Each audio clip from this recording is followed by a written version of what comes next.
শিক্ষকদের বলবো মুখ্যমন্ত্রীর উপরে ভরসা রাখুন। স্কুলে আপনাদের কাজ হচ্ছে পড়ানো, আর আপনাদের সুরক্ষা থাকে, যাতে চাকরি থাকে, সেটা দেখার কাজ আমাদের। মুখ্যমন্ত্রী যখন কথা দিয়েছেন নিশ্চিতভাবে কিছু ভেবেচিন্তে দিয়েছেন। আপনারা এত বেশি রাস্তায় ইরিটেশন করে প্রেসের গ্যাস না খেয়ে আপনারা নিজেরা নিজেদের কাজটা করুন। এত বড় সবাই যখন মুখ্যমন্ত্রী নিজে বলে দিয়েছেন, তার উপরে ভরসা রাখুন, মানুষের উপর ভরসা রাখতে শিখুন। ওই ফেসবুক, টুইটার আর প্রেসের গ্যাস খেয়ে কোনো সুরাও হবে না।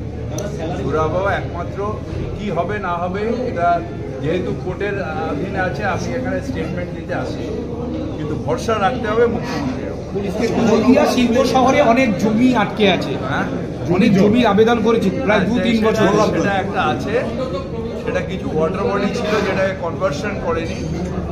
লেফট ফ্রন্টের সময় এমনি দিয়ে দেওয়া হয়েছিল, এর আগেও এরকম দিয়ে দেওয়া হয়েছিল, যেটা আইনত ঠিক নয়। সুতরাং সেটাকে কনভার্সন করে ওয়াটার বডিটাকে সুরক্ষিত রেখে দিতে হবে। তার জন্য একটা পলিসি তৈরি হচ্ছে, শীঘ্রই ক্যাবিনেটে অ্যাপ্রুভ হয়ে যাবে। বিজেপি বাংলার শান্ত পরিস্থিতিকে নষ্ট করার চেষ্টা করছে। বাংলার শান্ত পরিস্থিতিকে নষ্ট করে বাংলাকে দখল করা যাবে না। মুখ্যমন্ত্রী মমতা ব্যানার্জি ছিলেন, আছেন, থাকবেন, এবং তিনি যখন কথা দিয়েছেন নিশ্চিতভাবে এটা হবে। সুতরাং শিক্ষকদের গ্যাস খাওয়াতে মানা করুন, তার কারণ এরাই নষ্ট করেছে। এই অভিজিৎ গাঙ্গুলি তাদের ভবিষ্যৎ নষ্ট করেছে, এই বিকাশ ভট্টাচার্য তাদের ভবিষ্যৎ নষ্ট করেছে। সুতরাং তাদের গ্যাস খাইয়ে তাদের পাশে এখন কুমিরের কান্না কেঁদে লাভ নেই।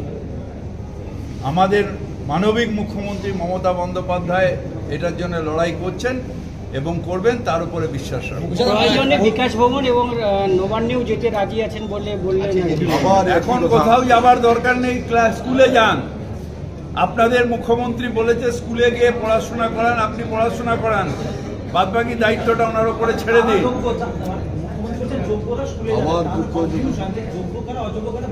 আপনি নিজে জানেন না আপনি যোগ্য কি অযোগ্য?